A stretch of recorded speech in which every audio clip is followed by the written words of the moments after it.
Bonjour à toutes et à tous, et bonjour à toutes et tous celles qui nous suivent en live ce soir. Donc avant de commencer, j'aimerais vous faire une petite présentation de la base donc, qui nous accueille ce soir. Donc, la base, c'est un lieu d'engagement social et écologique qui rassemble une dizaine d'organisations et qui a été créé en mars 2019. Donc c'est un lieu où d'habitude on aime bien vous proposer des événements donc dans notre bar qui se trouve au rez-de-chaussée. On aime bien vous accueillir, proposer des événements pour sensibiliser les personnes à la cause sociale et écologique. En ce moment, malheureusement, le bar est fermé, mais il y a toujours des événements au cowork. Donc on vous invite à regarder sur la page Facebook tous les événements qui sont programmés ces prochaines semaines. Voilà, donc la base se veut une porte d'entrée pour l'engagement donc, social et écologique. L'idée, c'est que voilà, toutes les personnes viennent à la base et se rencontrent et potentiellement créent des projets ensemble. Malheureusement, cette base actuelle, comme on la connaît, est vouée à disparaître à la mi-février. Donc, on fait un petit appel à vous toutes et tous qui nous regardez aujourd'hui. Donc, on recherche un nouveau lieu. Un nouveau lieu donc, qui ressemble à peu près à la base actuelle, donc qui fait entre 500 et 700 mètres carrés et qui peut accueillir à la fois donc un bar associatif comme on le connaît aujourd'hui et des locaux et des bureaux, un cowork pour accueillir nos organisations. Donc il y a tout un appel qui est passé sur notre page Facebook. Et donc voilà, il y a tous les critères qui sont communiqués. Donc si vous voyez passer en vous baladant un local qui est à louer, ou si vous voulez passer un petit peu de temps à regarder sur le Bon Coin, n'hésitez pas à nous communiquer tous les locaux que vous pouvez trouver, les locaux. Voilà, maintenant je vais passer la parole à nos chers invités pour nous parler de transport et de mobilité. Merci beaucoup. Bonsoir tout le monde, bonsoir à ceux qui nous suivent en live sur Facebook. Je suis ravie d'être là ce soir. C'est la deuxième fois que j'anime une table ronde de ce cycle emploi et transition. Et ce soir, on va effectivement parler d'emploi, de transport, de mobilité. Ça va être passionnant. Je me présente, donc je suis Céleste Durier et je suis responsable des questions d'emploi et de transition écologique au réseau Action Climat. Pour ceux qui ne nous connaissent pas, le réseau Action Climat, c'est une ONG qui fédère 25 autres ONG. Donc on coordonne les activités de ces 25 ONG et on fait aussi du plaidoyer en propre. Donc notre sujet, c'est lutter contre les causes des changements climatiques et on formule tout un nombre de propositions pour transformer les secteurs des transports, de l'agriculture, de l'industrie lourde, de l'énergie notamment. Donc comme je le disais, cette table ronde, c'est la troisième d'un cycle dédié aux questions d'emploi et de transition qui a été organisé par la base. Donc je remercie tous les bénévoles. Et le premier événement est disponible en replay. Si vous voulez aller le regarder, je vous encourage à le faire pour avoir une vision vraiment complète des enjeux d'emploi et de transition, puisque ce soir, on va se concentrer sur le secteur des transports. Et on va voir que sous ce terme générique se cachent beaucoup de singularités. Et grâce à nos intervenants et intervenantes, nous allons pouvoir parler à la fois ferroviaire, aérien, cyclo-logistique. Donc ça risque de rendre les choses assez concrètes et intéressantes. Ce qui est sûr, c'est que la transition écologique, on ne pourra pas la faire sans tenir compte du secteur des transports. C'est un secteur qui a un impact environnemental très important, mais qui est aussi un pilier de notre économie. La question qu'on va pouvoir se poser ce soir de façon assez générale, c'est comment réformer ce secteur clé tout en préservant l'emploi. Et je voulais poser quelques idées à avoir en tête avant de commencer et de passer la parole à nos intervenants et intervenantes. Tout d'abord, donc, rappeler que les transports représentent le premier secteur le plus émetteur de gaz à effet de serre en France, devant l'industrie et devant l'agriculture. Et au sein même du secteur, ce sont les voitures individuelles qui représentent plus de la moitié des émissions du secteur en tant que tel. Donc les transports, on le sait, se retrouvent régulièrement au centre des débats sur la transition écologique. C'est le cas avec l'augmentation du prix du carburant qui a un impact direct et extrêmement concret pour la population. Mais on a aussi vu pendant les discussions sur la loi climat qu'il y avait eu tout un débat sur la fermeture des lignes aériennes intérieures ou encore la question du vélo qui se pose assez régulièrement à Paris avec son lot de polémiques. Et en même temps, au-delà de la question des polémiques, on voit qu'il y a une évolution des mentalités qui est en train de s'opérer. On va pouvoir discuter à quel point elle est en train de s'effectuer, cette évolution, avec une certaine prise de conscience de l'impact climatique des transports. Et donc, on est toutes et tous amenés à repenser notre façon de nous déplacer au quotidien et de voyager. Je voulais donner quelques chiffres aussi pour qu'on ait cette vision globale du poids en emploi direct de chacun de ces secteurs. Donc, je vais prendre mes notes parce que je ne les connais pas encore par cœur, mais dans l'automobile, ce sont 200 000 emplois directs en France. Dans l'aérien, c'est également autour de 200 000 personnes qui sont employées. Le ferroviaire, c'est 158 000 emplois directs. Et le vélo, c'est 78 000 emplois directs, à peu près. Et enfin, un dernier point que je trouvais intéressant de soulever, c'est cette question de l'intensité en emploi. En fait, l'intensité en emploi, c'est aller regarder quand on va investir 1 million d'euros dans un secteur, combien d'emplois ça va créer derrière. Et c'est intéressant de souligner que si on investit 1 million d'euros, on crée plus d'emplois dans le vélo et dans le ferroviaire que dans l'automobile. Je vous propose du coup pour ce soir d'articuler l'échange en 3 temps, en se donnant à peu près une quinzaine de minutes par thématique. Et puis on prendra, dans le but de rendre ça un petit peu interactif, on prendra des questions s'il y en a à la fin de chacun des thèmes. Donc commencer d'abord par la question de l'innovation, ce qu'elle signifie de positif comme de négatif sur les 3 secteurs que représentent nos intervenants et intervenantes ce soir. Puis revenir peut-être un peu plus sur des grands changements structurels qui attendent les transports dans les années à venir et le rôle des pouvoirs publics dans ces changements, notamment sur la question de l'accompagnement des salariés. Et enfin, terminer par un focus plus spécifique sur la question des compétences, de leur évolution, de leur transférabilité. Et bien sûr, dans tous les cas, on pourra revenir sur la question de l'emploi tout au long de l'échange, puisque c'est le but de cette table ronde. Merci beaucoup. Et puis, je vais laisser la parole à nos intervenants et intervenantes, les laisser se présenter. Est-ce que, Romain, tu veux commencer ? Oui, bonsoir. Est-ce qu'on m'entend bien ? On t'entend. Donc, Romain Morizot, ingénieur télécom dans l'aviation depuis 7-8 ans maintenant. Je suis indépendant et je fais partie du collectif ICAR, donc, qui est un collectif de salariés de l'aéronautique, qui pense que l'industrie n'a pas pris le bon cap, et c'est peu de le dire, et qu'il faut faire autre chose que de continuer à croître. D'accord ? En écoutant donc ce que disent les scientifiques, bien entendu, il semblerait que l'innovation dont tu parlais ne soit pas suffisante en fait pour atteindre les objectifs des accords de Paris. Et ceci étant dit, eh bien, il va falloir nécessairement que le trafic aérien soit réduit.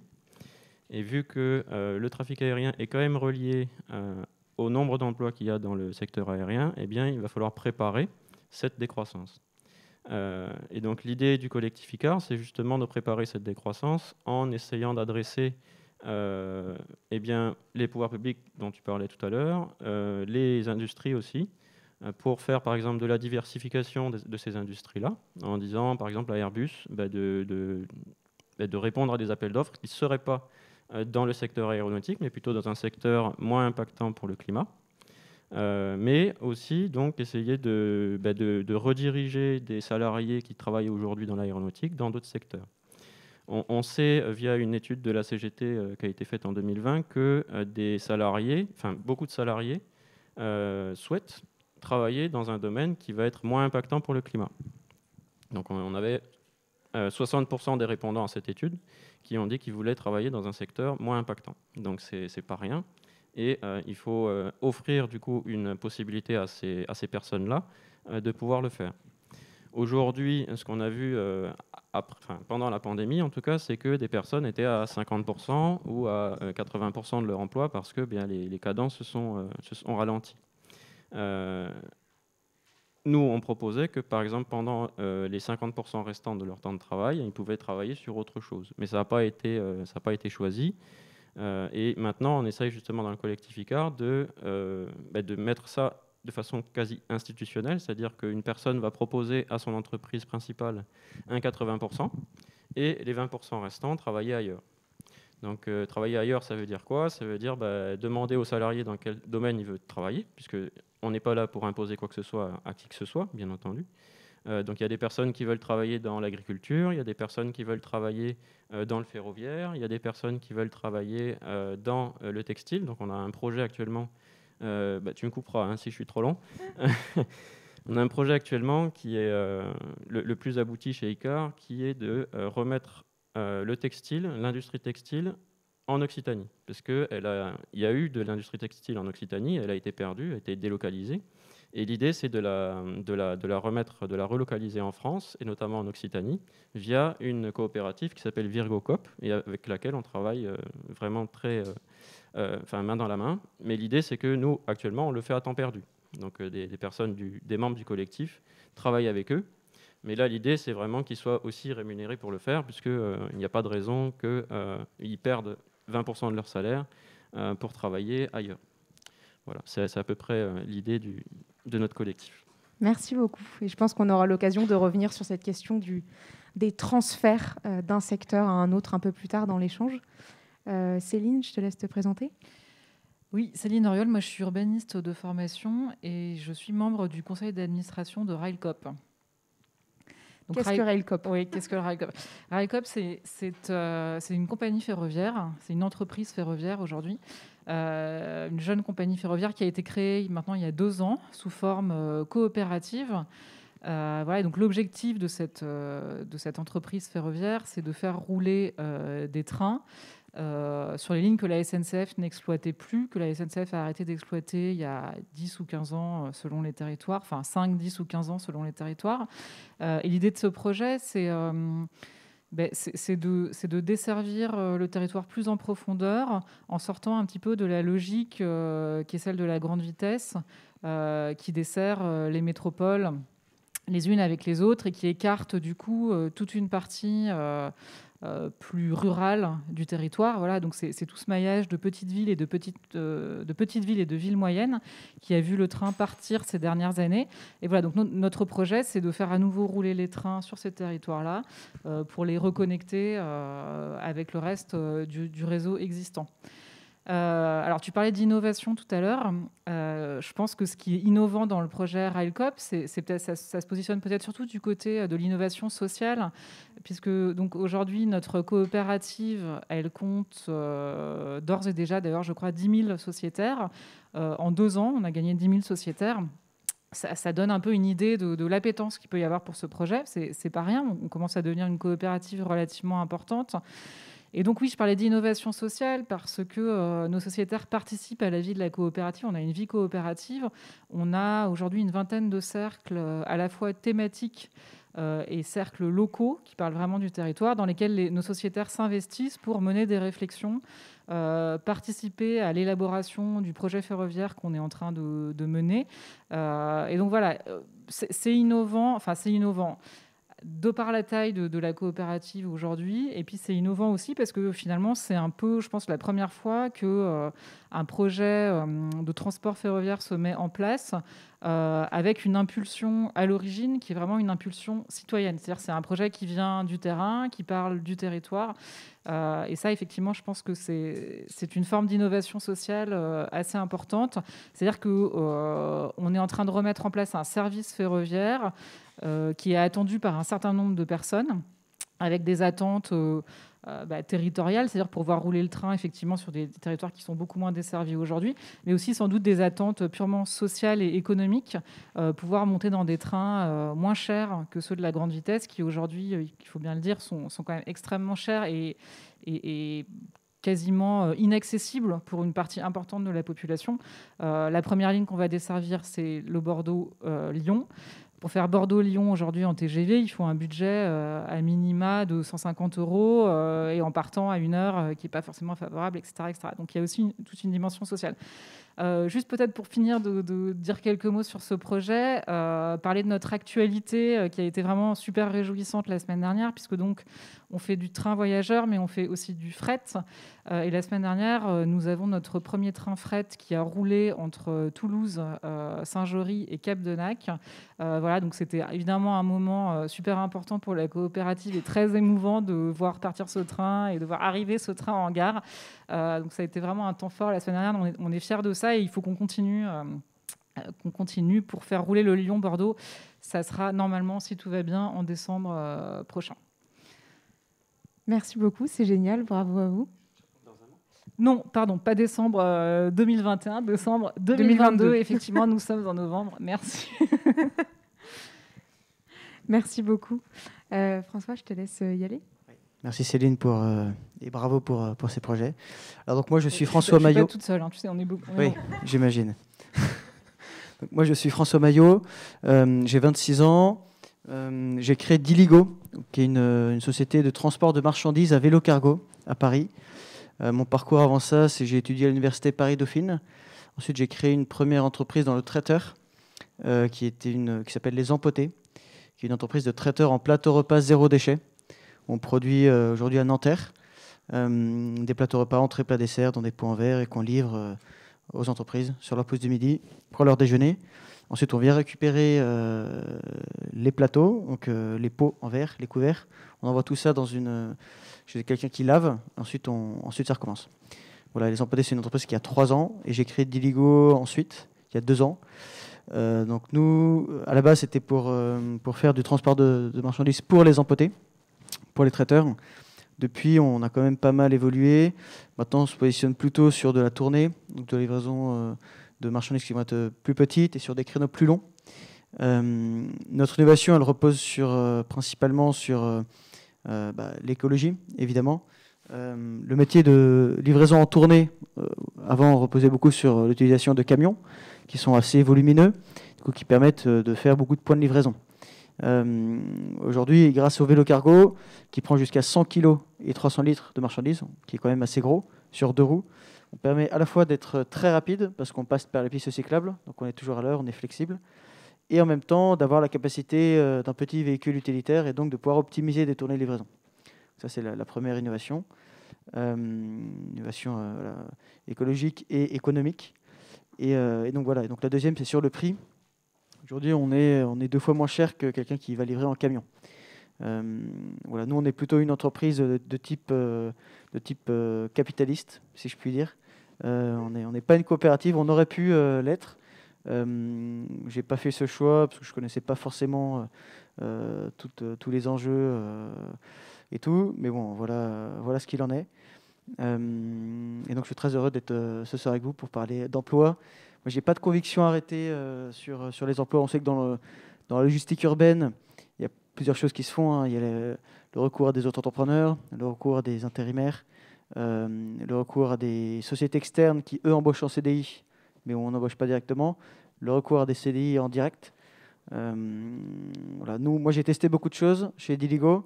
J'ai pas de conviction. J'ai fait des erreurs. Je suis revenu sur des choses. Et donc, je serai très heureux d'en discuter avec vous. Super, merci beaucoup. Vous avez tous les trois déjà commencé un petit peu à en parler de cette question de l'innovation. Mais du coup, si ça vous va, on peut un peu poursuivre dans cette direction.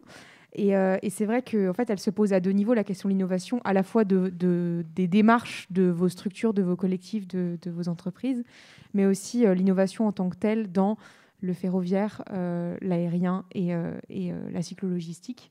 Et du coup, j'aimerais bien revenir un petit peu là-dessus et peut-être poser la question au collectif ICAR, cette question de l'avion propre et du levier technologique en fait, pour l'aéronautique. Comment vous vous positionnez par rapport à ça? Tu l'as déjà un petit peu dit en introduction, mais si tu veux redire quelques mots à ce sujet. Alors oui, tout dépend à qui on pose la question, mais certaines personnes pensent qu'on est contre l'innovation, souvent les industriels, mais ce n'est pas du tout le cas. On est principalement des ingénieurs au collectif ICAR et on aime ce qu'on fait, on aime notre métier, on aime l'aviation. Mais l'aviation telle qu'elle est aujourd'hui n'est pas tout à fait celle que tout un chacun peut souhaiter, d'accord ? Mais ça n'empêche qu'on souhaite toujours que des avions volent, mais qu'ils aient donc un impact sur le climat largement inférieur, mais pas seulement sur le climat, aussi sur les gens. On a une étude en 2020 là, qui est sortie sur les impacts du bruit associé donc à l'aérien, qui est vraiment terrible par rapport aux impacts sanitaires que cela procure. Et donc, l'innovation, elle peut être de coûts de deux ordres, hein, sur l'impact climatique et sur l'impact sonore des avions. Donc là-dessus, effectivement, on a besoin de monde. C'est très clair. Pour développer un nouvel avion à hydrogène qui a été donc annoncé pour 2035, il va falloir énormément de monde qui va travailler dessus. D'accord ? Maintenant, les ingénieurs qui y travaillent actuellement nous disent qu'ils nous diront en 2025, globalement, si cette option est possible. Seulement si elle est possible. Donc, annoncer qu'un avion va sortir en 2035 est assez optimiste, on va dire, et assez osé. Et donc, on n'est pas contre du tout cette optimisation-là. Il y a aussi des optimisations qui peuvent être faites sur le trafic aérien lui-même. Donc, c'est ce que l'industrie nous dit. Pareil, il va falloir y travailler, il va falloir du monde qui va travailler dessus. Il y a des nouveaux avions qui sortent aujourd'hui sont beaucoup plus sobres que des avions d'avant, de 30% environ. Donc, effectivement, là-dedans, il y a vraiment besoin de monde. Mais ce que je disais du coup en introduction, et ce que je redis ici, c'est que les scientifiques nous disent que ce n'est pas suffisant. Ces gains en efficacité-là, qui vont être atteignables par les ingénieurs, ne seront pas suffisants pour le secteur aérien. Et donc, il faut innover nos façons de faire, dans le sens où eh bien, les personnes ne vont peut-être pas forcément travailler à 100% dans le métier qu'ils ont actuellement. D'accord ? Et ils travaillaient peut-être à 80% pour avoir par exemple, des cadences qui vont diminuer. Airbus, en 2019, ils ont fait 900 avions, il me semble. Eh bien, est-ce qu'il est nécessaire de faire 900 avions ? On pourrait se dire que Airbus va en faire 100 par an. Donc, ça signifie qu'on réduit énormément donc, les cadences. Le syndicat CGT avec qui on travaille dans le cadre du collectif Pensons l'aéronautique pour demain, pense par exemple passer directement aux 32 heures dans l'aviation. Pourquoi ? Parce que actuellement on a déjà des salariés qui sont au 4/5e et le 1/5e est payé par l'État via les comment on appelle ça, via le chômage partiel qui est toujours d'actualité dans certains domaines, dont l'aviation. Donc là, l'idée, c'est vraiment de mettre ça en place pour la transition. On sait que... Et vous ne pourriez pas construire des trains au lieu de construire des avions ? Tout à fait. Il y a des personnes dans le collectif ICAR... Ou des vélos cargo. Bonne idée voilà, aussi. je voulais parler des deux. Donc, sur le train, et donc, c'est vraiment un désir des personnes. Donc ça, c'est hyper intéressant. C'est ce qu'on disait tout à l'heure en aparté, c'est que si vous avez des besoins dans votre coopérative, eh bien, prenez des gens de l'aéro. Je pense qu'ils auront les compétences que vous cherchez. Et pour les vélos cargo, on fait de l'aéronautique et donc on fait de l'aérodynamisme. Et on a travaillé pendant des années pour que les avions soient le plus légers possible, d'accord, pour qu'ils consomment le moins possible. Non pas pour le climat, mais pour qu'ils consomment le moins possible et qu'ils soient moins chers. Et du coup, pour des vélos cargo, c'est hyper intéressant, hein, puisque actuellement ils sont construits dans des garages, on va dire, globalement, hein, pour forcer le trait. On pourrait très bien essayer d'industrialiser la construction en utilisant donc des compétences de l'aéro, donc aérodynamisme et perte de poids, qui permettrait d'avoir des efficacités encore supérieures à ce qu'un vélo cargo permet aujourd'hui. Et il me semble que c'est les véhicules les plus efficaces qui existent. Voilà. Mais alors, tu vois, par exemple, je pense que volontiers une compagnie ferroviaire embaucherait des ingénieurs en aéronautique pour travailler sur ces projets. Après, nous, en ce qui nous concerne, on a besoin de faire rouler des trains. C'est assez rapidement, quoi. On est vraiment en train de construire notre projet ferroviaire et ça avance très vite. Donc, on a besoin de trains dans des délais relativement courts. Donc, on ne va pas faire de la R&D pour développer la construction de trains. Et donc, je dis ça parce que je pense que la question qui se pose, c'est la façon dont on peut peut-être réorienter la formation des ingénieurs sur des métiers du ferroviaire. Moi, je ne sais pas si c'est possible, ça, aujourd'hui, d'imaginer que certaines écoles puissent ouvrir de nouvelles filières ou réorienter des filières existantes pour qu'il y ait plus d'ingénieurs qui se forment au métier du ferroviaire. C'est tout à fait possible et c'est aussi un axe de notre développement chez ICA, c'est d'essayer de construire ce qu'on appelait un institut de formation qui va prendre par exemple des personnes qui viennent de l'aéro et leur offrir une formation courte ou longue, ça dépend de la marche qu'il y a effectuée, et que la personne à la fin puisse travailler dans un autre domaine, pourquoi pas le ferroviaire. Mais aussi à la base, donc l'ENAC, donc l'École nationale de l'aviation civile, pense aussi pense aussi à tenter d'ouvrir ces cursus à des choses plus larges que l'aéronautique. Donc ils ont intégré ça il y a très peu de temps, hein, cette année. Donc on va voir si dans les années suivantes, ça va être le cas. Mais je pense qu'au-delà de ce qui paraît être une bonne idée et qui est une idée pragmatique, c'est-à-dire d'ouvrir un peu le champ d'action des ingénieurs, en fait, je crois que la question de l'identification des besoins professionnels, par exemple dans une branche industrielle comme le ferroviaire, il y a tout un travail à mener pour savoir quels vont être les besoins en termes d'emploi dans les années à venir. Parce que le ferroviaire, c'est un secteur de mobilité qui peut potentiellement énormément se développer, enfin qui va énormément se développer. Je pense que dans la coopérative, on est nombreux à imaginer ça de la sorte. Et donc, du coup, des métiers du ferroviaire, en fait, il y a beaucoup de métiers du ferroviaire. Il n'y a pas uniquement que les ingénieurs avec un très haut niveau d'études. Il y a aussi des métiers beaucoup plus techniques, des métiers d'exploitation sur les rails, dans les gares, etc. etc. Et donc, je pense qu'il faut vraiment parler de gisement d'emploi de façon générale. Cette question-là, elle ne se pose pas uniquement à l'échelle de notre coopérative, bien sûr, mais à l'échelle de toutes les compagnies ferroviaires qui seraient susceptibles de faire rouler des trains, enfin, que ce soit la SNCF ou d'autres opérateurs ferroviaires, des gens qui font du fret ou les nouveaux entrants du ferroviaire en France. Voilà. Donc, c'est vrai que je ne sais pas aujourd'hui quel organisme pourrait travailler ou travaille peut-être d'ores et déjà, d'ailleurs, j'en sais rien, à la définition de quels sont les besoins futurs en termes d'emploi pour qu'on fasse cette transition écologique et pour que tous les secteurs industriels dans lesquels on intervient puissent se transformer. Parce que c'est vrai que la question des ressources humaines, c'est un vrai blocage. Hein. C'est un vrai blocage pour essayer de réorienter certaines activités.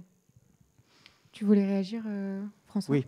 Ne pensez-vous pas que au fur et à mesure du temps, là on est dans une période où plein de choses sont en train de changer depuis même 20 ans. Est-ce que des nouvelles formations ne vont pas voir le jour dans des écoles peut-être qui existent déjà sur l'aéronautique mais qui vont se reconvertir sur le ferroviaire pour faire face à ces nouveaux besoins de manière naturelle en fait. Mais il faut que ça prenne peut-être le temps de sortir ces nouvelles formations, d'avoir aussi des professeurs là-dessus. En fait, au final du final, c'est le consommateur toujours qui tire les choses. Si on prend moins l'avion, il y aura peut-être moins besoin de produire d'avions, donc il y aura moins d'emplois là-dedans. Si on prend plus le train, au fur et à mesure, il y aura besoin aussi de plus. Mais la demande d'emploi, elle ne va pas se faire comme ça du jour au lendemain. Alors, juste pour rebondir sur une toute petite chose, effectivement, le consommateur a sa part à jouer. Maintenant, on tape beaucoup dessus depuis un certain temps. Et le problème de ça, c'est qu'on voit venir là des promotions énormes sur l'avion, notamment, de la compagnie nationale, pour ne pas la nommer. Donc c'est du 300 € pour aller à New York, des choses qui se faisaient donc en 2019-2018 aussi. Sachant que le prix de revient pour aller à New York depuis Paris, c'est environ 700 €. D'accord ? Donc c'est des billets qui sont vendus à perte. Et c'est des billets qui, pour des personnes qui ont les moyens de voyager, ils sautent dessus. Il y a même des sites internet qui sont spécialisés dans ce type de recherche pour chercher les bons plans en avion. Il y a des personnes aussi qui choisissent leur destination en fonction du prix et non pas en fonction de la destination. Donc, OK, les consommateurs font l'offre, mais l'offre font aussi beaucoup les consommateurs aujourd'hui. Et donc, du coup, je vais juste remettre ça. Et il n'y a pas que des ingénieurs, effectivement, dans l'aéronautique. On a beaucoup de personnes qui sont au 4-5e, qui sont sur les lignes de production aussi.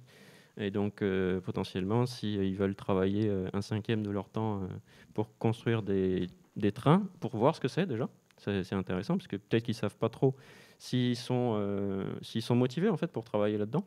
Donc, ça va leur permettre de mettre un pied dedans, et puis après, peut-être mettre les deux pieds si ça leur convient. Sachant qu'aujourd'hui, il y a des gens qui le font de façon personnelle. Ils passent des métiers de l'aéro à un autre métier, et ils prennent un risque énorme, parce que si ça ne leur plaît pas, du coup, ils sont embêtés.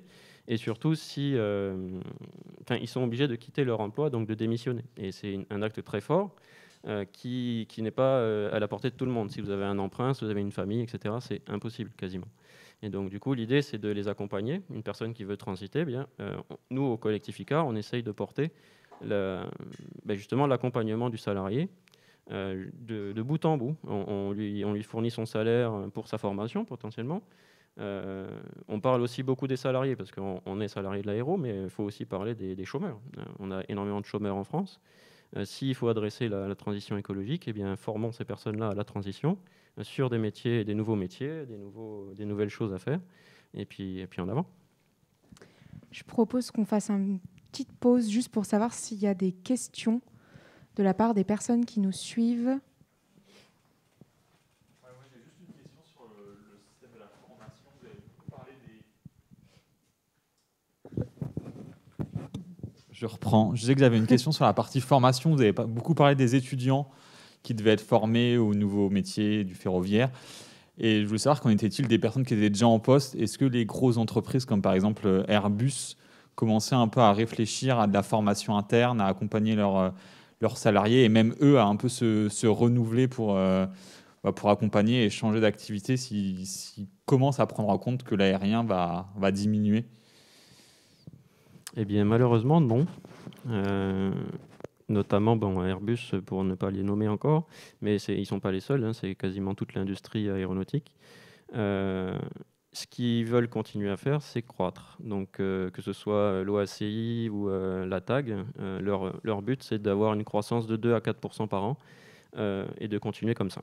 Et donc, on a déjà discuté avec des industriels, notamment pendant les assises de l'aviation, qui ont eu lieu en septembre. Donc, très peu d'industriels sont venus, mais quelques-uns quand même. Et ce qu'ils nous disent, en gros, c'est qu'ils ne veulent pas offrir cette possibilité à leurs salariés parce que, pour eux, c'est la fin de la croissance dans ce cas. Et vu que, on en parlait tout à l'heure, on est dans un monde capitaliste et un monde où il faut de la croissance pour exister, eh bien, c'est impossible de leur côté de prôner ce genre de choses. Et donc, ils veulent maintenir leurs salariés chez eux, maintenir les compétences, parce que c'est aussi extrêmement important pour eux. Si les personnes s'en vont, ils perdent la compétence. Donc, pour l'instant, non, c'est pas l'idée. On essaye de le prôner chez ICAR, mais c'est très difficile. Les personnes qui se sont levées pendant le début de la pandémie en 2020 pour dire on n'a qu'à travailler là, on n'a qu'à travailler là, on n'a qu'à travailler là, c'est des personnes qui ont ensuite été montrées du doigt dans ces entreprises-là. Voilà. Sur le sujet de la croissance, je trouve ça assez intéressant. Effectivement, dans le monde d'aujourd'hui, toutes les entreprises vont chercher à faire la croissance, toujours. Est-ce que sur le court terme, il n'y a pas des solutions pour aller chercher de la croissance qui soit plus vertueuse? Je pense qu'il y a les solutions de premiumisation de l'offre, où là, on va être du coup sur de la consommation qui est plus responsable, dès lors qu'elle est premium. On n'est plus dans le low cost et on peut aussi du coup bien payer les salariés, avoir des process de fabrication qui sont moins consommateurs d'énergie, qui vont être moins consommateurs de matières animales, etc. Des produits qui sont vendus plus cher, du coup qui vont durer plus longtemps aussi, qu'on ne va pas jeter à la poubelle. Et dans le cadre de l'aviation, je pense à titre personnel que le législateur aussi a sa responsabilité à jouer. Parce que, allons dire à monsieur Air France, oui, n'allez pas vendre les billets d'avion à 300 €. En fait, lui, à la fin du mois, il doit payer ses salariés. C'est compliqué. Et puis, il doit faire face à la concurrence. Si lui ne vend pas le billet d'avion à 300 €, c'est la concurrence qui le fera. Alors, à mon avis, il faudrait que le législateur prenne plus les choses en main. C'est fini l'ère du capitalisme démesuré, de l'ultralibéralisme où il n'y a aucune règle, du tout faire, tout laisser passer. Mais obliger, par exemple, à une compensation carbone, mais une vraie compensation carbone, par exemple, du coup qui fasse monter significativement les prix. Et ça, il faudrait aussi l'allier à une harmonisation des règles au niveau européen, puis ensuite au niveau international. Donc c'est complexe à gérer. Mais je pense que le monde s'oriente quand même de plus en plus vers ça. Et donc, à titre personnel, je reste confiant et avec de l'espérance dans l'homme qui va pouvoir gérer ces sujets-là. Ou la femme. Je disais l'homme avec un grand H, évidemment. Ça me permet de rebondir parce que la deuxième partie de l'échange, je voulais la consacrer à la question en fait, du rôle des pouvoirs publics. Donc là, on a évoqué le consommateur, on a évoqué le législateur. Et la question qu'on peut se poser, c'est effectivement, est-ce que l'initiative, elle va venir des entreprises elles-mêmes qui vont se rendre compte qu'elles doivent se transformer en profondeur, franchement, ça paraît quand même assez peu probable. Et donc, que doivent faire les pouvoirs publics dans ce cas-là ? Pour revenir sur, du coup, une loi qui a fait débat cette année, qui est la loi Climat et Résilience, où au réseau Action Climat, on a regretté, par exemple, que sur les mobilités, on ait très peu parlé de ferroviaire dans ce texte.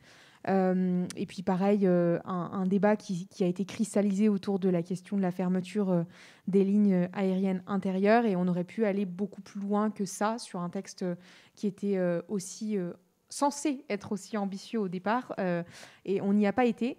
Et donc je vous renvoie un peu cette question du rôle du soutien des pouvoirs publics. Alors ça peut à la fois être en termes de secteur économique, soutien du ferroviaire par développement des infrastructures, etc.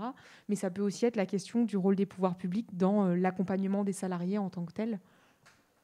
Je ne sais pas s'il y en a un de vous qui veut réagir là-dessus, commencer. Vas-y.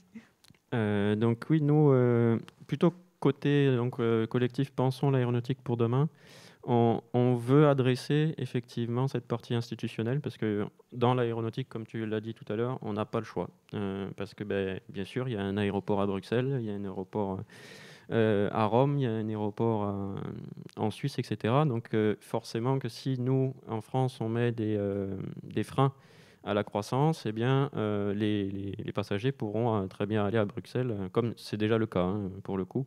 Des personnes préfèrent prendre une escale à Bruxelles parce que souvent, les billets d'avion coûtent moins cher si on fait une escale à Bruxelles, ce qui est complètement absurde du point de vue du climat et complètement absurde aussi économiquement parlant.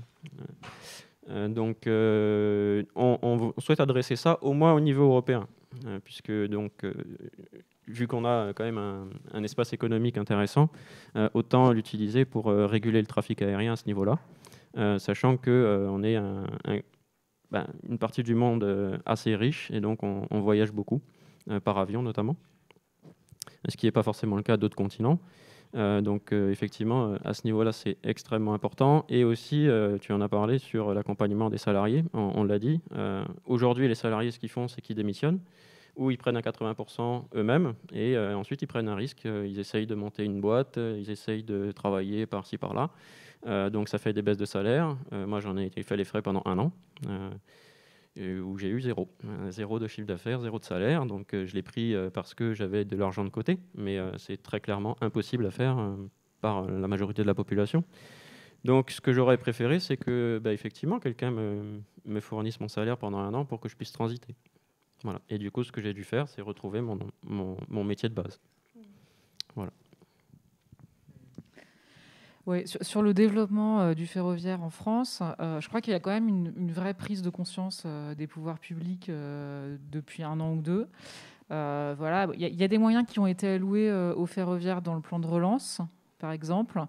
Je pense qu'ils sont en tout cas, nettement moins importants que ceux qui ont été alloués à l'aéronautique, malheureusement. C'est déjà bien, c'est pas suffisant, ça c'est sûr. C'est vrai qu'avec le ferroviaire en France, on est dans une situation intéressante parce qu'on a un vrai patrimoine ferroviaire. Il y a tout un réseau qui a été financé pendant des décennies. On a des gares, on a le sentiment que tout est là pour que les trains roulent. Et c'est une réalité d'ailleurs. Le fait est, quand on regarde les choses plus en détail, que le réseau, il n'est pas dans un état d'entretien uniforme. Il y a effectivement des lignes sur lesquelles il y a beaucoup moins de trains qui roulent depuis longtemps. Il y a beaucoup d'infrastructures. Il y a des ponts, il y a des franchissements de routes, etc., etc. Toutes ces infrastructures qui ont pour beaucoup été réalisées il y a 40 ans, il y a 50 ans, il y a 60 ans, il y a 70 ans sont à réhabiliter, à entretenir. Donc il y a beaucoup d'argent dans l'infrastructure en fait en elle-même à investir. Voilà. Donc et du coup, la maintenance crée aussi des emplois. Et la maintenance crée aussi des emplois. Et effectivement, tout à fait. C'est vrai que si on imaginait une grosse enveloppe financière pour réhabiliter toutes ces voies ferrées de façon à ce qu'on puisse, comme c'était le cas en 1920, à l'apogée du réseau ferroviaire, desservir vraiment l'intégralité de tout notre maillage de petites villes et de villes moyennes, effectivement, il y aurait des chantiers beaucoup de chantiers et ça développerait l'emploi sur le territoire de façon relativement importante. Mais pour ça, déjà, il faut une vision politique, il faut vouloir le faire et il faut aussi beaucoup d'argent, donner une grosse enveloppe à cette réhabilitation des petites lignes existantes.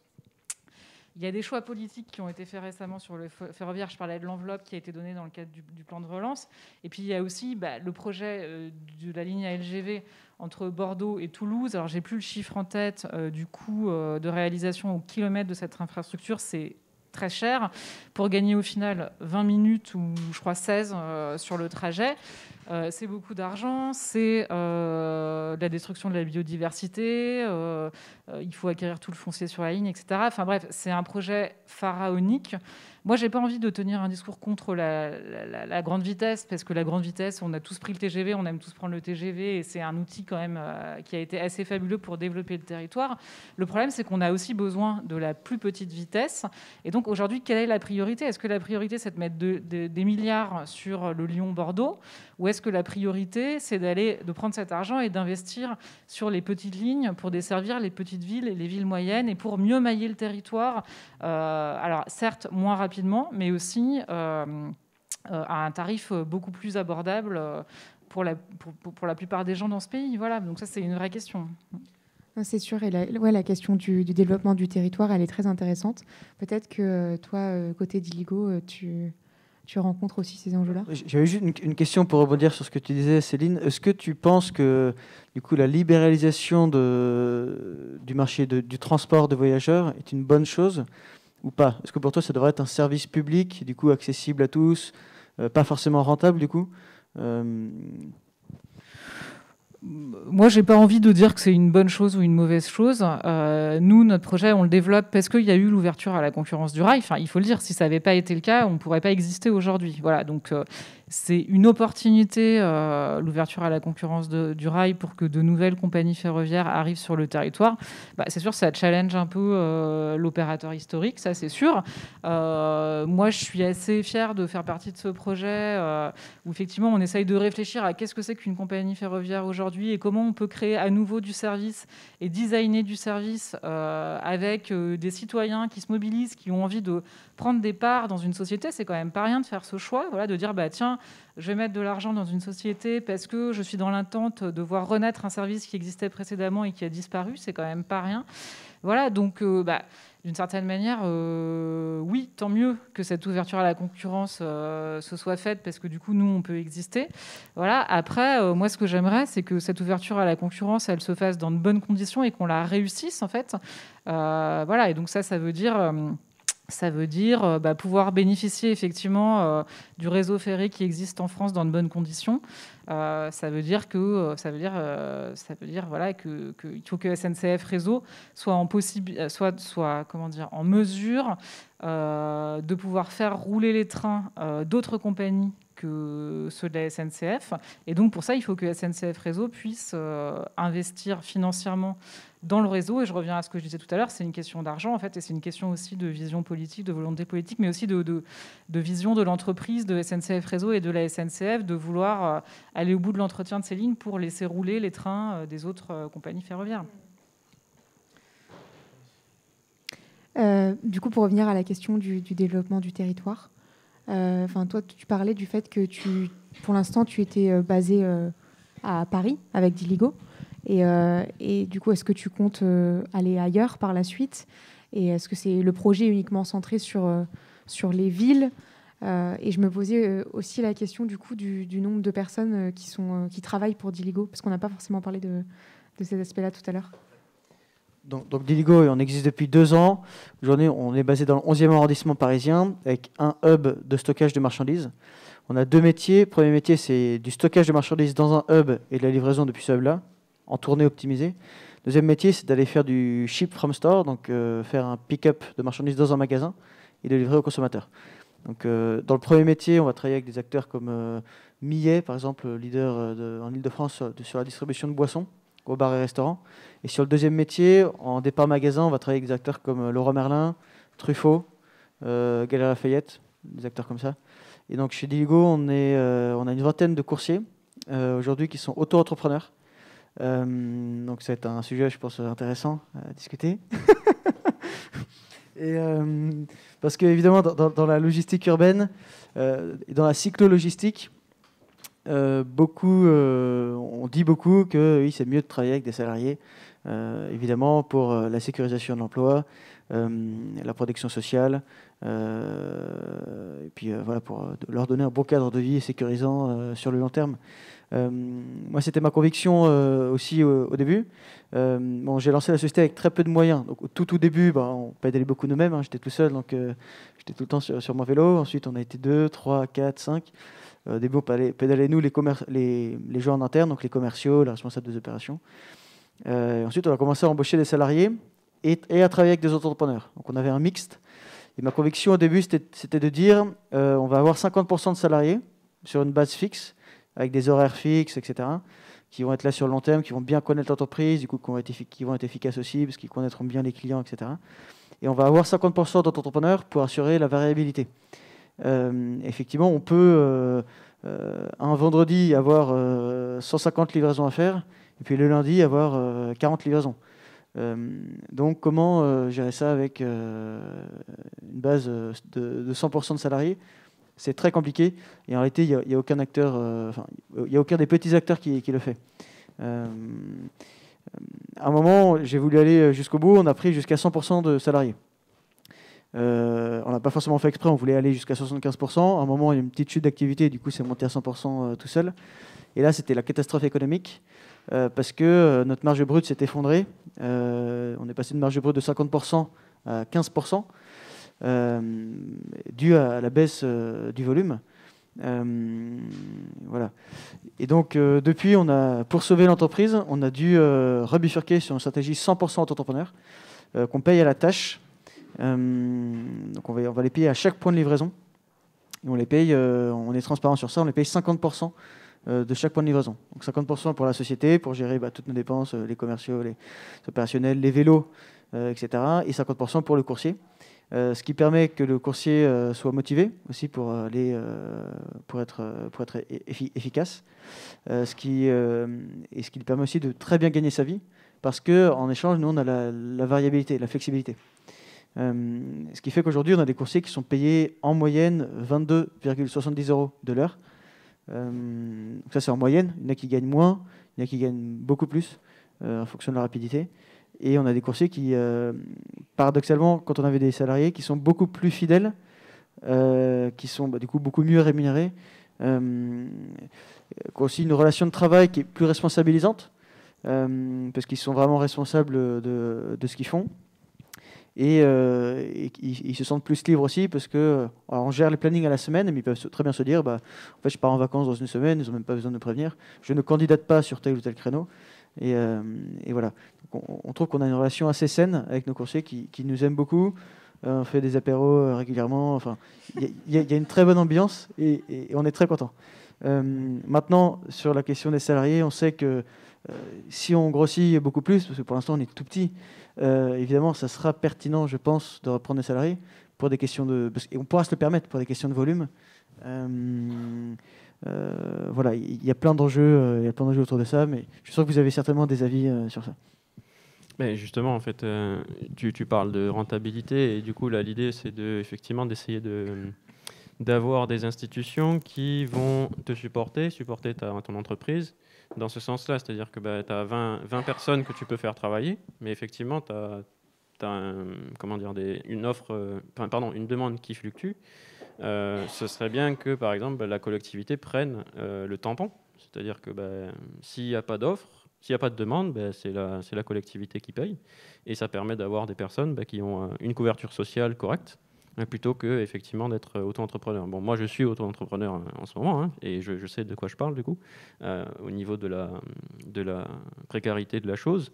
Donc, effectivement, c'est pas l'idéal. C'est bien au niveau tremplin, effectivement, puisque ça nous permet de tester des choses, comme on le disait tout à l'heure. Maintenant, c'est sûr que là, actuellement, justement, je suis en train de réfléchir à rentrer dans une coopérative d'activité et d'emploi. Ce qui peut être aussi intéressant pour vous, il y en a une très, très connue et très grosse qui s'appelle Coop Paname à Paris, qui peut peut-être vous aider à avoir des personnes qui vont être salariées de la coopérative et qui vont travailler pour vous. Parce que c'est possible. C'est ça l'idée, c'est d'avoir plusieurs activités au sein d'une même structure, et la structure ici est coopérative. Et là, quand tu disais, du coup, si on a pas assez de volume, en gros, on ferait appel au chômage partiel pour... Si on reprend les chiffres évoqués tout à l'heure, donc l'aérien a eu, enfin Air France, on va prendre Air France seulement, a eu 11 milliards d'euros pendant la pandémie. Donc c'est pas que des dons, hein. Attention, il y a une partie de prêts et une partie qui est passée au capital. Donc l'État aujourd'hui a doublé son capital dans Air France. Donc au collectif ICAR, on se dit que ces 11 milliards d'euros, on aurait peut-être pu les utiliser pour faire autre chose, notamment de la formation professionnelle, pour dire aux salariés qui voulaient transiter, regardez, on a du temps, vous allez rester chez vous, donc essayez de vous former avec des MOOC, avec de la formation en ligne, etc. Mais non, cet argent a été utilisé pour faire vivre Air France pendant cette pandémie. Bon, c'est pas forcément un mal non plus, mais on pense en tout cas que cet argent aurait pu être utilisé autrement, ou en tout cas peut-être abonder cet argent pour avoir à la fin de la pandémie des personnes qui ont déjà transité et donc une préparation conséquente qui aujourd'hui n'est pas le cas.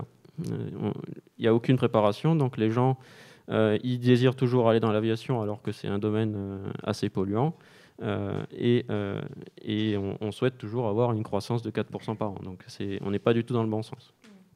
Donc oui, les pouvoirs publics ont vraiment leur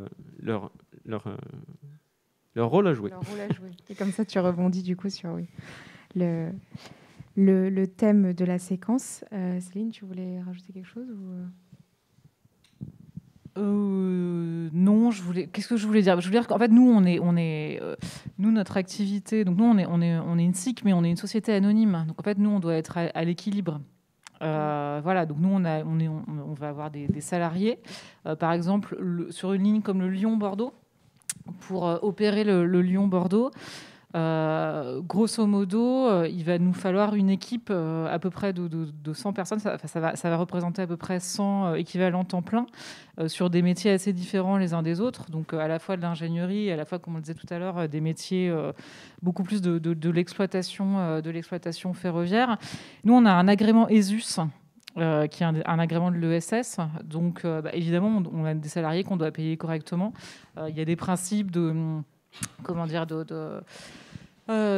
capage de salaire entre la personne qui a le salaire le plus bas dans l'entreprise et la personne qui a le salaire le plus haut dans l'entreprise. Voilà. Et pour revenir à la question de l'emploi, en fait, ce qu'on constate aujourd'hui, c'est que on voit bien que sur certains types de postes, on reçoit beaucoup plus de CV que sur d'autres. Voilà, donc on sent qu'il y a des métiers sur lesquels il y a de la tension. Par exemple, alors ça concerne les métiers de niche sur le ferroviaire. Je pense par exemple aux postes qui concernent les questions de sécurité ferroviaire, qui sont vraiment des postes d'ingénierie très pointus. C'est assez difficile de trouver un responsable de la sécurité ferroviaire aujourd'hui. Après, bon voilà, c'est un métier de niche. On n'a pas non plus besoin d'énormément de responsables de la sécurité ferroviaire. Mais par exemple, le métier de conducteur aussi, c'est un métier aujourd'hui, c'est difficile de trouver des conducteurs. Voilà, il y a beaucoup de sociétés qui cherchent des conducteurs pour faire du fret. Donc il faudrait peut-être aussi redorer le blason de certains métiers. Alors non pas que conducteur de train soit pas un métier attractif. Enfin, au contraire, je pense que ça peut l'être. Mais en tout cas, voilà, ça pourrait être un métier d'avenir. C'est intéressant du coup que tu ailles là-dessus parce que j'allais reposer la question de tout ce qui est la valorisation sociale des emplois dans la transition écologique, qui est un enjeu énorme et qui est un peu le principal blocage qu'on rencontre aujourd'hui. C'est qu'on sait que des emplois créés, il va y en avoir, mais ça va être sur des métiers qui ne sont pas ceux qui sont valorisés aujourd'hui. Et du coup, oui, tu es déjà un peu revenu dessus, mais sur le ferroviaire, comment vous comptez faire concrètement pour attirer en fait des candidats sur les postes que vous avez? S'il y en a certains qui sont en tension, quelles sont les actions que vous menez déjà actuellement ou que vous comptez mener à l'avenir? Est-ce que c'est en réflexion tout ça chez vous? C'est en cours de réflexion, mais nous, on se dit surtout qu'effectivement, en amont, il y a une question sur la formation, qu'en gros, il y a des métiers sur lesquels il faut réussir à former plus de gens. Donc, je ne sais pas très bien, nous, ce qu'on peut faire à notre échelle, à part essayer de faire remonter le fait qu'il y a des tensions sur certains métiers.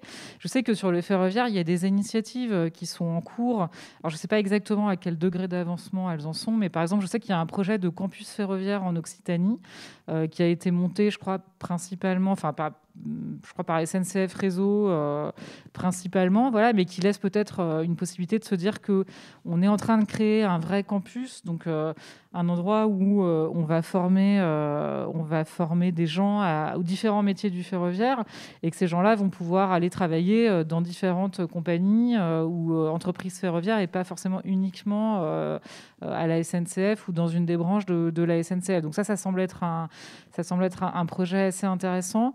Je pense aussi que vraisemblablement, il va y avoir des écoles privées qui vont se monter sur ces sujets-là progressivement.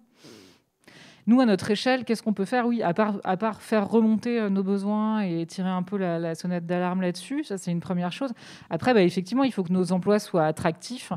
Ça passe par quoi ? Ça passe par un projet qui est très engagé écologiquement sur les questions de transition écologique. Voilà, je pense qu'aujourd'hui, les gens qui ont 20 ans aujourd'hui, c'est peut-être plus important pour eux d'aller travailler dans une entreprise qui portent des valeurs écologiques qu'eux-mêmes partagent, plutôt que d'aller travailler dans une compagnie qui porte moins de valeurs écologiques, même si cette compagnie est en mesure peut-être de mieux les rémunérer. Voilà, c'est assez intéressant. Je discutais l'autre jour avec un collectif qui représente les étudiants des grandes écoles. Alors malheureusement, j'ai oublié le nom de ce collectif. Et le représentant de ce collectif m'expliquait qu'aujourd'hui, les grandes entreprises qui recrutent les étudiants des grandes écoles, en fait, elles vivent une période un peu difficile parce qu'elles sentent que les gens qui, aujourd'hui, à 25 ans, sortent des grandes écoles, en fait, ils n'ont plus envie d'aller travailler chez Total, d'aller travailler dans les grandes banques, dans des entreprises qui ne partagent pas leurs valeurs. Et ça, c'est une vraie question qui les oblige à se remettre en question de façon importante. Et je pense qu'il y a des virages qui vont être pris par rapport à ça. Il y aura forcément un impact sur la définition des métiers, la finalité de ces métiers et sur l'idée de redonner du sens à la fois au métier et au temps que les gens passent dans l'entreprise et auquel ils consacrent à l'entreprise. Oui, je pense que la coopérative peut être une bonne solution à ça, pour que les salariés restent un peu longtemps dans les boîtes. C'est vrai qu'à l'époque, quand j'étais pas né, c'est-à-dire il y a 10 ans, les gens restaient 30 ans, 40 ans dans une entreprise. Aujourd'hui, nous, les jeunes, on n'a plus envie de ça, effectivement. À titre personnel, si je devais être salarié, je me projeterais 4 ans, 5 ans, max, grand max. Ouais. J'ai lu une étude récemment sur l'emploi qui disait un truc assez intéressant, c'est que la France est un des seuls pays du monde dans lequel à la fois il y a un taux de chômage élevé et les entreprises ont des difficultés à recruter. Alors on se dit, c'est quand même bizarre, c'est quand même étrange. Et donc à ça, on pourrait dire qu'il y a deux solutions. Soit les salariés sont pas assez formés. Je pense que la France investit déjà beaucoup dans la formation. Enfin, on a mis en place quand même pas mal de choses, mais il y a encore des choses à faire, surtout dans certains secteurs comme les vôtres. Et après, il me semble que ce que veut faire le gouvernement, c'est aussi de travailler sur l'assurance chômage, qui serait vue comme trop protectrice. C'est pour ça que Macron veut la réformer, parce que des salariés, même formés, ne seraient pas prêts à bosser alors qu'ils peuvent toucher le chômage et à bosser avec des salaires pas assez élevés. Donc c'est un enjeu intéressant aussi. Moi, je ne sais pas trop comment me positionner là-dessus. C'est délicat. C'est le fameux mythe comme quoi on peut être bien tout en restant au chômage, ce qui est complètement, en tout cas par expérience, complètement faux. Mais oui, c'est quelque chose qui nous est dit aussi, donc qu'on peut travailler, on peut rester au chômage bien au chaud. Bon, c'est assez faux. Mais en plus de ça, je dirais qu'il faudrait plutôt donner des droits aux gens plutôt que en retirer, vu la période qu'on a, puisqu'on a des besoins donc dans la transition écologique et on a des chômeurs. On n'a qu'à justement leur donner des droits, donc leur donner des droits à la formation et du coup de la formation rémunérée, hein, puisque personne ne peut subsister sans rémunération, et donc créer des nouveaux emplois. Donc tu en as créé, c'est très bien déjà. Donc ensuite en créer d'autres dans d'autres domaines, etc. Il y a plein de choses à faire. Il y a des rapports, notamment du Shift Project, qui sont sortis très récemment et qui montrent que la transition écologique est un gisier d'emploi énorme. Enfin, ils ont aussi fait une comparaison entre les différents domaines, c'est-à-dire qu'ils ont montré que dans l'aéronautique, les emplois vont se contracter, mais que dans le ferroviaire, les emplois vont augmenter. Dans l'agriculture, ça va exploser.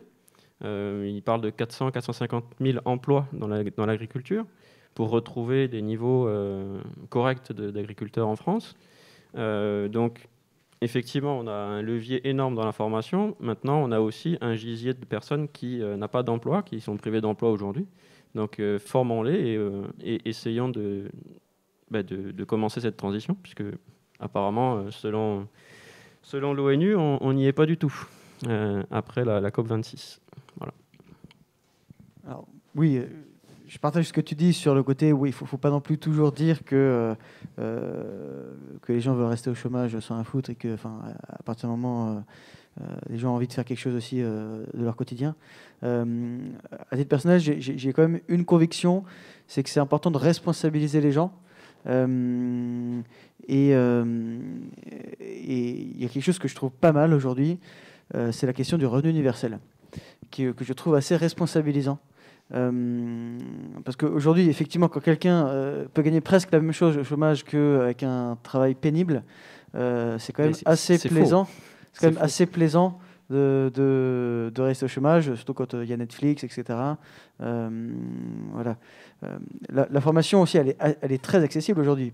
On peut se former très facilement depuis chez soi. Moi, j'ai énormément appris en parallèle de mes études, par exemple, sur YouTube. Et c'est des trucs qui sont géniaux. Aujourd'hui, la formation, elle explose et ça, c'est vraiment top. Mais je pense qu'il y a quand même un enjeu de responsabilisation. Et quand on parle de création d'emplois, moi, j'avais lu un livre quand j'étais adolescent qui disait, oui, pour créer des emplois, il faut créer des employeurs. Puis j'étais un peu un militant de la création d'emplois, en mode, ouais, il faut vraiment créer des emplois et tout, c'est trop bien. En fait, parfois je m'interroge, je ne sais pas, j'ai pas forcément de réponse, mais est-ce que la création d'emplois, c'est un objectif en tant que tel ou pas? Parce qu'à un moment, on va devoir toujours faire de la croissance pour créer plus d'emplois. Est-ce qu'à un moment, on n'arrivera pas dans un monde où en fait, les choses seront tellement automatisées? On a vu, les choses s'automatisent depuis 200 ans, avec d'abord l'invention du tracteur, et puis maintenant l'invention de l'intelligence artificielle, des machines, des logiciels, etc.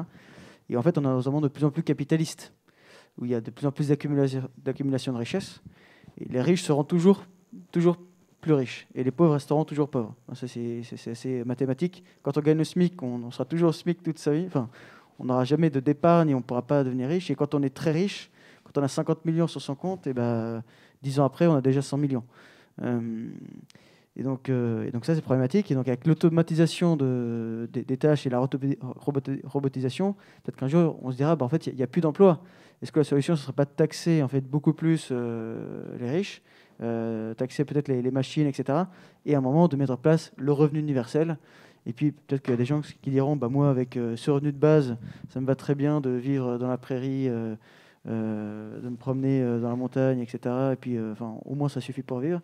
Et puis, il y en a d'autres qui voudront, parce qu'ils sont responsabilisés, bosser pour gagner plus. Après, je pense que ce serait bien qu'on revienne aussi plus sur les transports. Parce que là, on est parti un petit peu hors sol sur des questions très systémiques.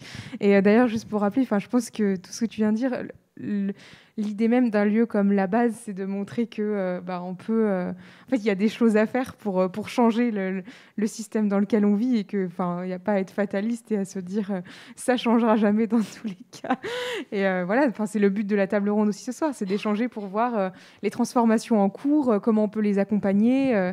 Et on voit que du coup, il y a des collectifs qui naissent, des gens qui se mobilisent et qui ont envie que les choses changent. Donc, pour moi. On peut pas en fait juste dire ça va rester comme tel, parce qu'on voit bien qu'il y a des gens qui sont vraiment convaincus que ça ne peut pas rester comme tel aujourd'hui, et c'est aussi notre boulot à tous de convaincre les acteurs économiques de nous suivre dans nos engagements, quoi. Mais bon, voilà, là on part très loin de la mobilité, donc peut-être, je ne sais pas si tu voulais rebondir sur ça. Je voulais justement rebondir là-dessus, sur le fait qu'à partir du moment où on se pose des questions, que ce soit dans l'aviation, que ce soit dans le ferroviaire ou dans quel que soit le secteur, c'est ce à quoi on se heurte aussi dans les collectifs ICAR ou collectifs PAD, c'est que si on veut adresser l'aéronautique, dès qu'on gratte un peu, on s'aperçoit que, effectivement, on va essayer de parler de revenu universel, on va essayer de parler de nouveaux droits pour les salariés, on va essayer de parler du fait que, pourquoi, en fait, on recherche la croissance. Est-ce que la croissance, elle est bénéfique pour tout le monde ? Parce que, on dit qu'on veut de la croissance, mais pour qui ? Je ne sais pas si toute la population française profite de cette croissance depuis qu'elle existe. Est-ce qu'il n'y a pas déjà des exemples, et il y en a déjà des exemples, d'entreprises qui fonctionnent sans croissance, notamment des coopératives.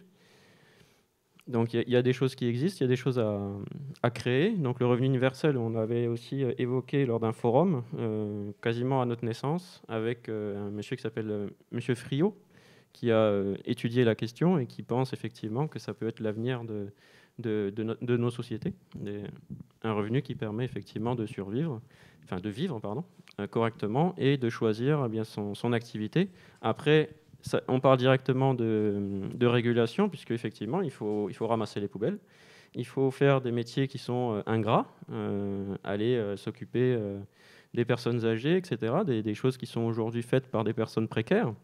Eh bien, si on change la société de fond en comble, en fait, finalement, eh bien, on pourrait essayer de trouver une société qui redistribue toutes les richesses et qui permet effectivement d'avoir, pour chaque personne, un revenu correct et qui permet aussi à cette personne-là de partir en vacances quand il le souhaite. Mais voilà, c'est d'autres sujets. Ne faudra-t-il pas, en fait, créer une société de l'amour ? C'est ça, en fait, le sujet. Peut-être du coup, on approche de la fin de l'échange, pour revenir sur des choses qu'on a déjà évoquées au début. Mais moi, ça m'intéresse d'avoir votre avis sur cette question du transfert, en fait, d'un secteur à un autre. Parce qu'aujourd'hui, on fait des parallèles, il y a des proximités en termes de compétences techniques entre certains métiers. Mais c'est pas pour autant que ça va se faire tel quel. Enfin, il n'y a pas de vase communicant entre les emplois détruits dans un secteur et automatiquement, du coup, ils sont recréés ailleurs. Donc, c'est là qu'on va mettre les gens. Il y a aussi une question de comment on embarque les gens et comment on peut donner envie de changer de métier comme ça et d'une façon peut-être assez radicale. Donc, il y a une partie de la réponse, c'est aussi ce qu'on disait tout à l'heure, qui était donc la valorisation sociale. Mais voilà, ça m'intéresse de revenir là-dessus, sur la question des compétences, de leur évolution, de quoi on a besoin concrètement dans vos secteurs. Peut-être, ça, on ne l'a pas vraiment développé sur les compétences dans la cyclo-logistique. C'est quoi les besoins ? Et voilà, pour clôturer l'échange là-dessus. Dans la cyclo-logistique, là, on a beaucoup de mal à recruter. C'est sur des postes de dispatcher. Il n'y a pas beaucoup de gens qui sont formés là-dessus. Personne ne sait vraiment ce que c'est qu'un dispatcher. C'est quoi ? Alors, un dispatcher, c'est quelqu'un qui va organiser les tournées de livraison. Donc, il réceptionne les ordres de livraison du client et ensuite, il les assemble pour les assigner à un coursier, un transporteur. Il va aussi après gérer la relation client et la relation coursier. Et les plannings aussi. Donc, en fait, c'est assez large. Mais c'est celui qui dispatche la mission au coursier. Et après, il y a aussi des enjeux de formation dans la livraison, effectivement. C'est vrai que c'est un métier qui est assez précaire et on voit qu'il y a, chez Uber Eats et Deliveroo, par exemple, j'ai entendu un chiffre la semaine dernière, apparemment, ce serait 90% de travailleurs illégaux qui sous-traitent des comptes de gens déclarés. 90%. Donc, quand j'ai vu ce chiffre, je me suis dit, mais c'est impossible, quoi. Pourquoi le législateur ne fait pas quelque chose ? Il y a un problème, quoi. C'est qu'en fait, les Français ou les gens qui ont des papiers ne veulent pas faire ce type de métier qui est hyper précaire. Et Et c'est vrai qu'il y a un problème de business model aussi dans ces trucs-là. Uber Eats, Deliveroo, ou tous les Gorillaz, les Cajou. Personne n'a besoin de ça, en fait. Personne n'a besoin de se faire livrer ses courses en 10 minutes. Personne n'a besoin d'avoir sa barquette de sushi qui arrive dans 15 minutes. Et ça crée de la précarisation. Parce que ce modèle ne peut reposer que sur de l'auto-entrepreneuriat, ou dans le cas de Gorillaz, sur des salariés salariés en CDI qui sont hyper bien payés, mais qui reposent que sur des levées de fonds astronomiques et qui en fait ne sont pas non plus des business models rentables, donc c'est pas non plus éthique. Mais oui, à partir du moment où il faut aussi se poser la question de construire des business sains, rentables, qui vont progresser petit à petit et faisables, quoi.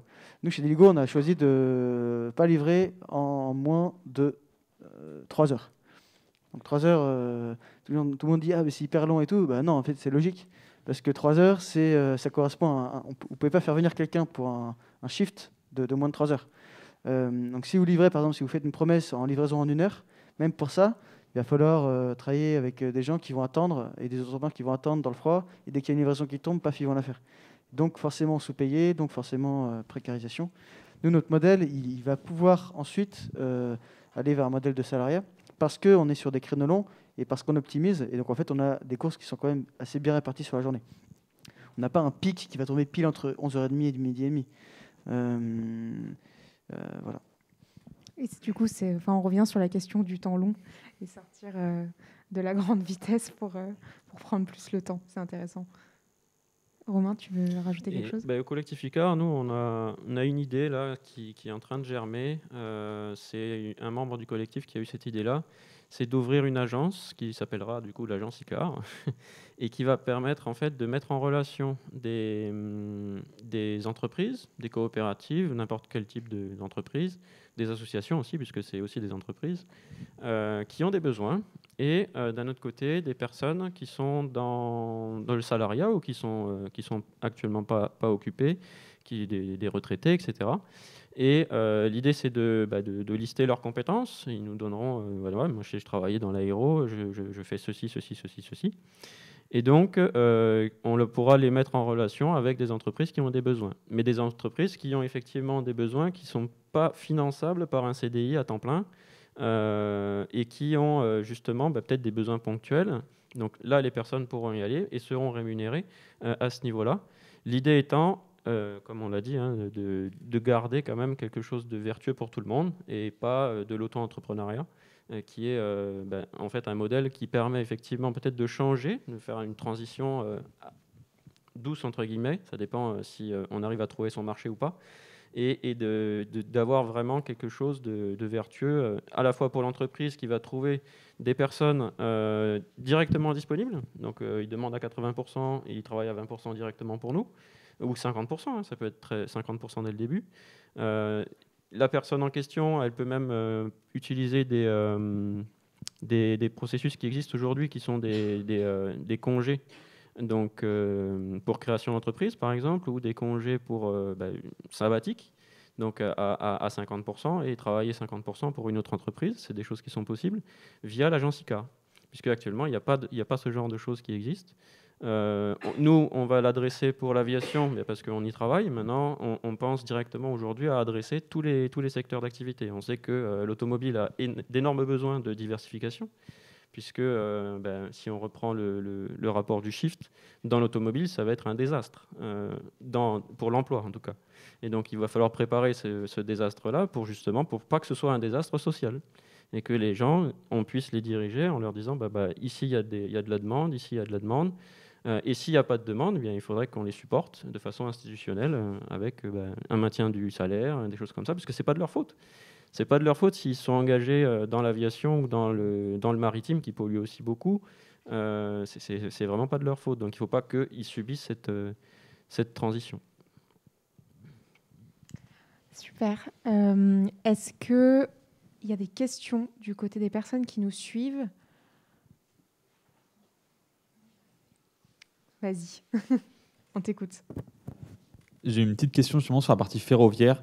Avec la réforme des retraites qui a eu lieu au niveau de la SNCF, avec le retrait de pas mal de droits. Moi, j'imagine que ces droits-là avaient été acquis justement parce que c'était pas mal de travail assez précaire Et justement, ça permettait d'attirer des personnes dans ce travail-là et aussi les récompenser d'avoir fait ce genre de métier.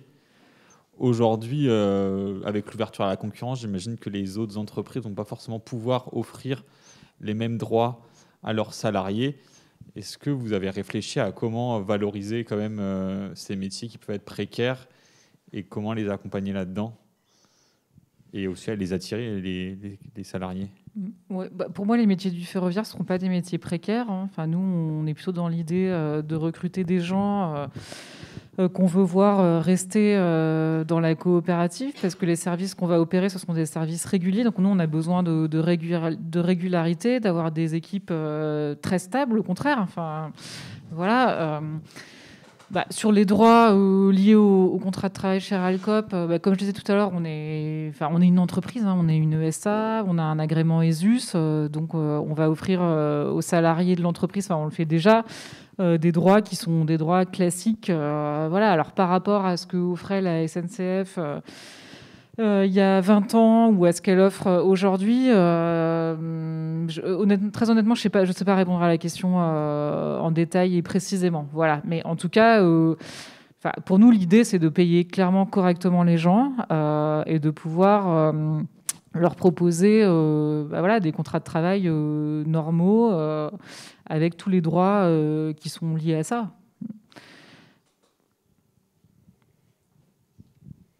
Mais effectivement, oui, le statut de cheminot, il a été supprimé en 2020, si je ne me trompe pas.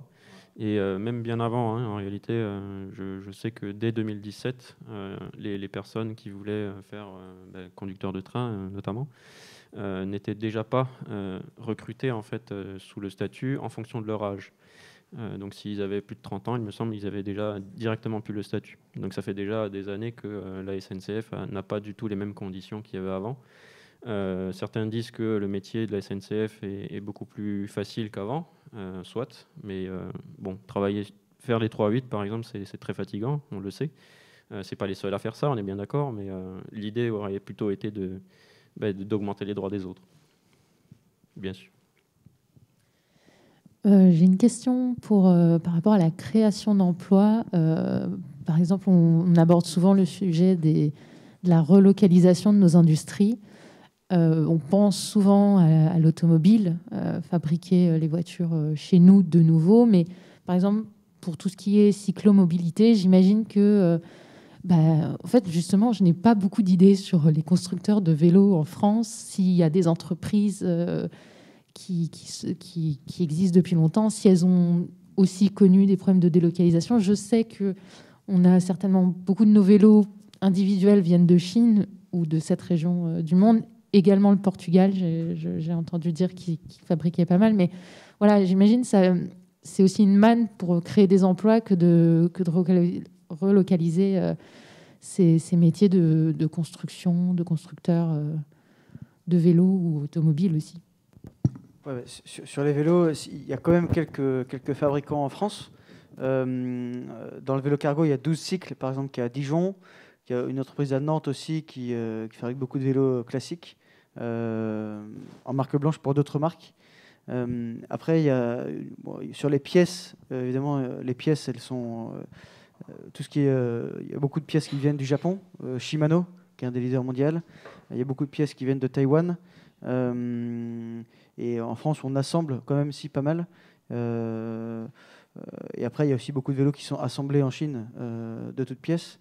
Mais ça revient quand même de plus en plus l'assemblage en France. Et vous fournissez le vélo cargo? C'est des vélos cargo des personnes qui travaillent? Oui, nous, aujourd'hui, on fournit le vélo cargo. Ah, okay. Et vous les achetez où? Aujourd'hui, on a deux marques, Reisenmüller, marque allemande, avec motorisation Bosch, et 12 cycles, marque française. D'accord. Et nous, de notre côté, on essaye de prôner aussi une nouvelle industrie. Enfin, nouvelle. Elle existe déjà, mais elle est vraiment très très faible. C'est le recyclage des avions. Puisque il y a des avions vieux qui vont être à recycler. Et l'idée, ce serait de les recycler en local en France. Mais pas seulement. Hein. Il y a des avions, il y en a un peu partout. Donc on n'est pas non plus à vouloir avoir tout le marché pour nous. C'est pas le but, justement. c'est plutôt de le faire en circuit court.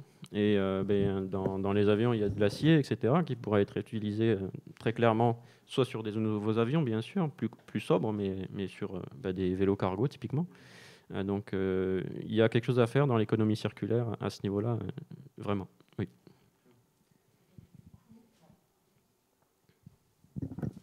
Et pareil, j'imagine, l'économie circulaire, c'est un sujet important pour le ferroviaire. Je crois avoir entendu dire que comme votre coopérative n'a pas forcément les moyens qu'ont les autres entreprises, notamment la SNCF, vous réutilisez des vieux wagons que vous réhabilitez, non?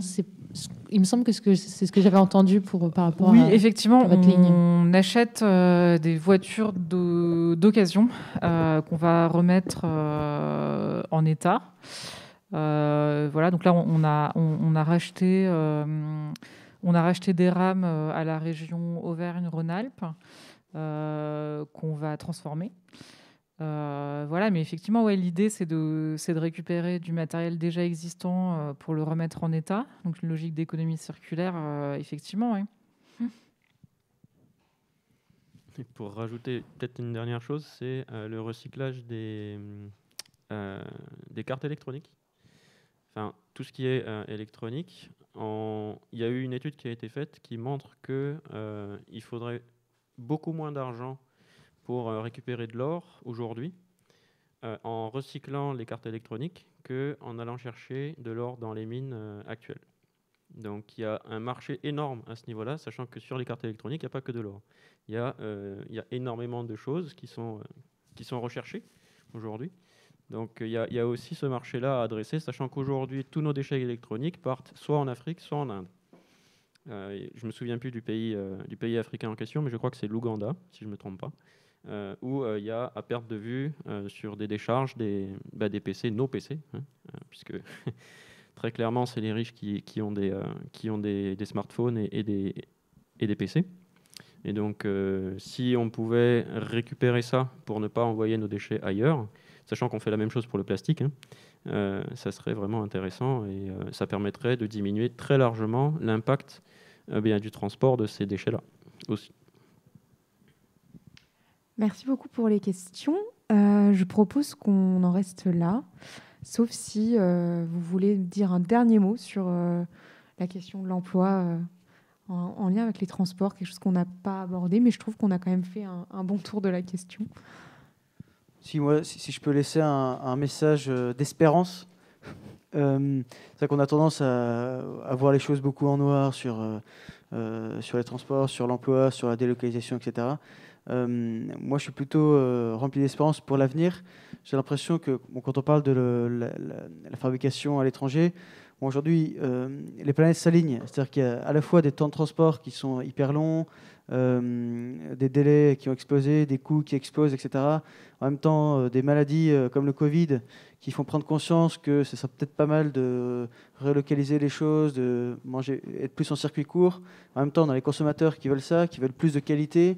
Donc en fait, les planètes s'alignent et je pense qu'on va être dans un monde qui va être beaucoup plus sur les circuits courts, dans la localité, dans le consommer mieux et moins.